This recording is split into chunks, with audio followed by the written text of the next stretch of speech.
കർത്താവിന്റെ നാമം വാഴ്ത്തപ്പെടുവാറാകട്ടെ. ഒരിക്കൽ കൂടി ചരിത്രപരമായിട്ട് നിൽക്കാൻ ദൈവം അനുഗ്രഹിച്ച് ഒരുപാട് സ്തുതിക്കുകയാണ്. പ്രത്യേകിച്ച് സംസാരിക്കാനുള്ള ഇതിലല്ലോ എങ്കിലും 5 മിനിറ്റ് സംസാരിക്കാൻ പറഞ്ഞപ്പോൾ എന്തെങ്കിലും നമ്മൾ ദൈവത്തിന്റെ വചനമാണല്ലോ, നമ്മൾ പ്രാർത്ഥിക്കുന്നത് ശരിയല്ലല്ലോ എന്ന് നമുക്കൊരു 5 മിനിറ്റ് എന്തായാലും അത് ധ്യാനിക്കാം. ഹല്ലേലൂയ.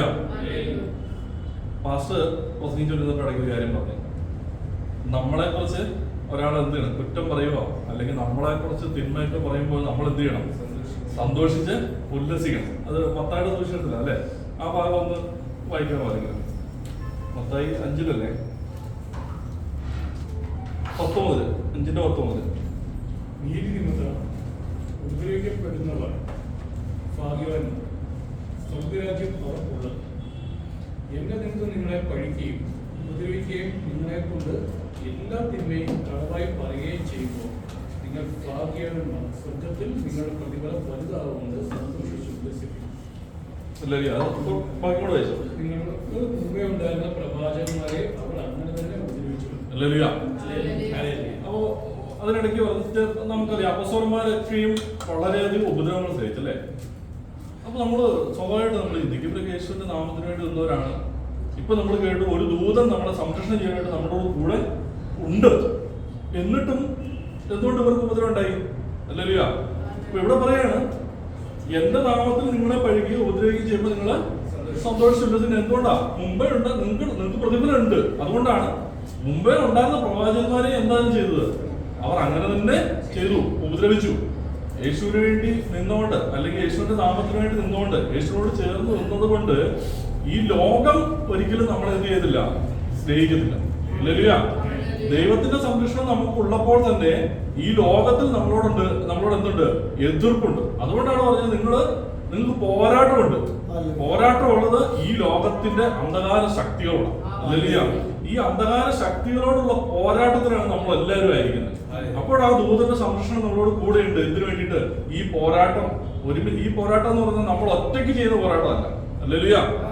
നമ്മൾ ചിന്തിക്കും പലപ്പോഴും ഞാൻ ഒറ്റയ്ക്കായി പോയല്ലോ. ഹല്ലേലൂയ. ചില പ്രതിസന്ധികൾ വരുമ്പോൾ ഞാൻ തന്നെയുള്ളല്ലോ. ചില രോഗങ്ങൾ ക്ഷീണങ്ങൾ വരുമ്പോൾ ഞാൻ ഒറ്റയ്ക്കാണല്ലോ ഈ വേദന അനുഭവിക്കുന്നത്, അല്ലെങ്കിൽ ഞാൻ ഒറ്റയ്ക്കാണല്ലോ ഈ ക്ഷീണം അനുഭവിക്കുന്നത് എന്നൊക്കെ നമ്മൾ ചിന്തിക്കും. ഹല്ലേലൂയ. പക്ഷെ അവിടെ നമ്മൾ തന്നെ അല്ല. ഹല്ലേലൂയ. എന്റെ സാക്ഷ്യം എല്ലാവർക്കും അറിയിച്ചതാണല്ലോ. എനിക്ക് വിശുദ്ധ അറിയത്തില്ലെന്നോ. അപ്പൊ അതും കൂടി ഈ അവസരത്തിൽ എന്നോട് ചേർന്ന് പറഞ്ഞു. 2022 എനിക്ക് TB വന്നു. TB വന്ന് എനിക്ക് പനിയായിട്ടാണ് ആദ്യം തുടങ്ങിയത്. ഈ പനി മാറാതെ അവസാനം TB ആണെന്ന് കണ്ടുപിടിച്ചു. അന്നേരം തന്നെ എനിക്ക് ഭക്ഷണം പോലും കഴിക്കാൻ പറ്റാത്ത രീതിയിൽ ക്ഷീണമായി. ഞാൻ സാധാരണ ഭക്ഷണം കഴിക്കുകയാണെങ്കിൽ ഒരു മിനിമം ഒരു 7-8 ഇഡ്ഡലിയൊക്കെ നമുക്ക് സുഖമായിട്ട് കഴിക്കാം. പക്ഷെ ആ സമയത്ത് എനിക്ക് ഒരു ഇഡ്ഡലി അതേ കഴിക്കാൻ പറ്റുള്ളൂ. അതിൽ കൂടുതൽ കഴിച്ചാൽ വൊമിറ്റ് ചെയ്യും. ചോറൊക്കെ ആണെങ്കിലും ആകെ ഒരു പിടി ചോറ്, അതിൽ കൂടുതൽ കഴിക്കാൻ പറ്റത്തില്ല. അത്ര ഒരു സിറ്റുവേഷൻ അന്നേരം ആയി. ഈ സമയത്ത് എനിക്ക് എന്റെ ഏറ്റവും വലിയ പ്രശ്നം എന്ന് പറഞ്ഞാല് എനിക്ക് കിടന്നുറങ്ങാൻ പറ്റത്തില്ല. ഞാൻ കട്ടിലേല് തലയണ വെച്ചിട്ട് ചാരി ഇരിക്കുക ചെയ്യും. അങ്ങനെ ഇരുന്നാണ് ഞാൻ ഉറങ്ങുന്നത്. എനിക്ക് ഇങ്ങനെ ആ ഇരിക്കുന്ന പൊസിഷനിൽ നിന്നൊന്നും തിരിയാനോ പറയാനോ പോലും പറ്റത്തില്ല. ഈ പൊസിഷനിൽ ഇങ്ങനെ ഇരുന്ന് കഴിഞ്ഞാൽ അങ്ങനെ തന്നെ ഇരിക്കണം. എനിക്ക് ഇങ്ങോട്ടും തിരിയാൻ പറ്റത്തില്ല, ഇങ്ങോട്ടും തിരിയാൻ പറ്റത്തില്ല. അങ്ങനെ തിരിയണമെങ്കിൽ ഞാൻ ആദ്യം എഴുന്നേറ്റിട്ട് പതിയെ ആ സൈഡിലേക്ക് കിടക്കണം. പക്ഷെ എങ്കിലും എഴുന്നേറ്റുമ്പോഴും ബുദ്ധിമുട്ടാണ്. അത്രയും വേദനയിലൂടെ കടന്നു വരുന്ന സമയമുണ്ട്. പക്ഷെ അന്നേരം നമ്മൾ കിടന്നുറങ്ങുന്നത്, ഉറങ്ങുന്നതെന്ന് പറഞ്ഞാല് നമ്മൾ പാട്ടുകൾ കേട്ടിട്ടാണ് കിടന്നുറങ്ങിക്കൊണ്ടിരുന്നത്. ഹല്ലേലൂയ. പാട്ടുകൾ എന്ന് പറഞ്ഞാൽ ഭക്തിഗാനം കേട്ടിട്ട് നമ്മൾ ദൈവത്തിന്റെ പാട്ടുകൾ കേട്ടാണ് ഉറങ്ങിക്കൊണ്ടിരുന്നത്. അപ്പൊ അത് കേൾക്കുമ്പോൾ നമുക്കെന്തുണ്ട്? ഈ വേദന പ്രശ്നങ്ങളൊക്കെ ഉണ്ടെങ്കിലും നമുക്കെന്തുണ്ട്? ഒരു ആശ്വാസം. ഹല്ലേലൂയ. ഒരു സുഖം. ഹല്ലേലൂയ. ഈ വേദനയിൽ നിന്നൊക്കെ ഒരു വിടുതല്. ഹല്ലേലൂയ. അത് കടന്നു വരുന്നത് ദൈവത്തിന്റെ സംരക്ഷണം നമ്മളോട് കൂടെ ഉള്ളതുകൊണ്ടാണ്. നമ്മൾ ആ ദൈവത്തിൽ ആശ്രയിക്കുന്നില്ല എങ്കിൽ ആ രോഗത്തിൽ നമ്മൾ തളർന്നു പോകും. ഈ രോഗത്തിന്റെ വേദനകളിൽ നമുക്ക് പിടിച്ചു നിൽക്കാൻ പറ്റത്തില്ല. ഹല്ലേലൂയ. ആ ക്ഷീണം നമ്മളെ തകർത്ത് കളയും. ഹല്ലേലൂയ. പക്ഷെ അവിടെയൊക്കെ നമുക്ക് പിടിച്ചു നിൽക്കാൻ സാധിക്കും. നമുക്ക് എല്ലാവർക്കും പലവിധ രോഗങ്ങളിൽ നിന്നുള്ള വിടുതല് അനുഭവങ്ങൾ ഉണ്ടായിട്ടുണ്ട്. അപ്പൊ അവിടെയൊക്കെ നമ്മളെ ബലപ്പെടുത്തുന്ന ഈ ദൈവത്തിന്റെ ദൂതൻ നമ്മളോട് കൂടെ ഉള്ളതുകൊണ്ടാണ്, അല്ലെ ദൈവത്തിന്റെ സാന്നിധ്യം നമ്മളോട് കൂടെ ഉള്ളതുകൊണ്ടാണ്. ഹല്ലേലൂയ. ഹല്ലേലൂയ. അപ്പൊ നിസ്സാര പ്രശ്നങ്ങൾ വരുമ്പോൾ നമ്മൾ പക്ഷെ എന്താ ചിന്തിക്കുന്നേ? നമ്മൾ ഒറ്റയ്ക്കായി പോയി എന്ന് ചിന്തിക്കുന്നത് വളരെ തെറ്റാണ്. ഹല്ലേലൂയ. ഇപ്പൊ നമുക്ക് ജോലി സ്ഥലത്ത് ഒരു പ്രതിസന്ധി വരിക. ആ പ്രതിസന്ധി വരുമ്പോൾ മുമ്പേ പറഞ്ഞാൽ നിങ്ങളെ കൊണ്ട് എല്ലാ തിന്മയും കളവായി പറയുമ്പോൾ, അതിനൊരു ഉദാഹരണം ഞാൻ പറയാം. വേറൊരാൾ ചെയ്തവർ എന്തെങ്കിലും തെറ്റ് കാരണം നമുക്കൊരു ബുദ്ധിമുട്ട് വന്നാൽ നമ്മൾ രാവിലെ മുതൽ വൈകിട്ട് വരെ ടെൻഷൻ അടിച്ച് നടക്കേണ്ട ആവശ്യമുണ്ടോ? ടിറ്റിച്ചേട്ടയൊക്കെ മെയിൻ പോസ്റ്റ് ഇരിക്കുന്ന ടിറ്റിച്ചേട്ടയുടെ താഴെ ഒരുപാട് ആൾക്കാരുണ്ട് അല്ലേ?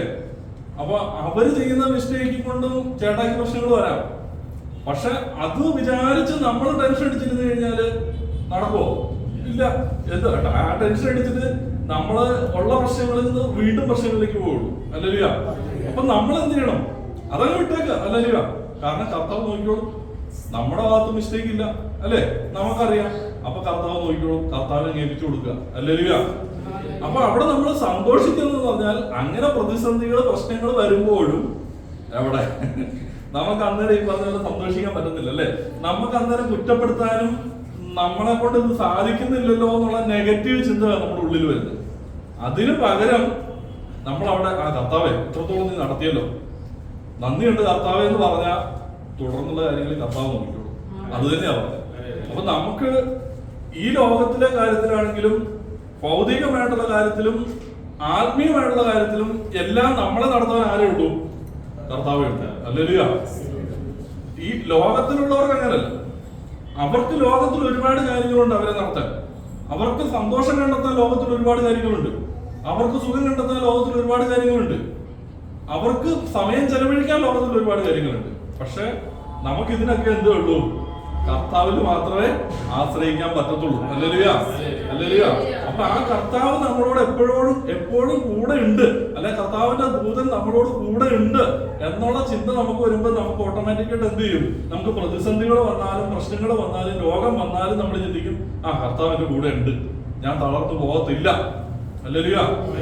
അങ്ങനെയാണ് അപ്പസ്തലന്മാർ എന്ത് ചെയ്തത്? അത്രത്തോളം പ്രശ്നങ്ങളും പ്രതിസന്ധികളും പലരെയും എന്താ യോഹന്നാനെയൊക്കെ യോഹന്നാനെ തളച്ച എണ്ണയിലൊക്കെ കൊണ്ടിട്ടെന്ന് പറഞ്ഞു. പക്ഷെ നമ്മള് ദാനിയേൽ ഇപ്പം നമുക്ക് കഴിഞ്ഞ ചിന്തിച്ച കാര്യമാണ്. അപ്പസ്തലനെ എണ്ണയിലോട്ട് പിടിച്ചോണ്ടിടാൻ പോവുക. നമ്മളാണെങ്കിൽ എന്ത് ചെയ്യും?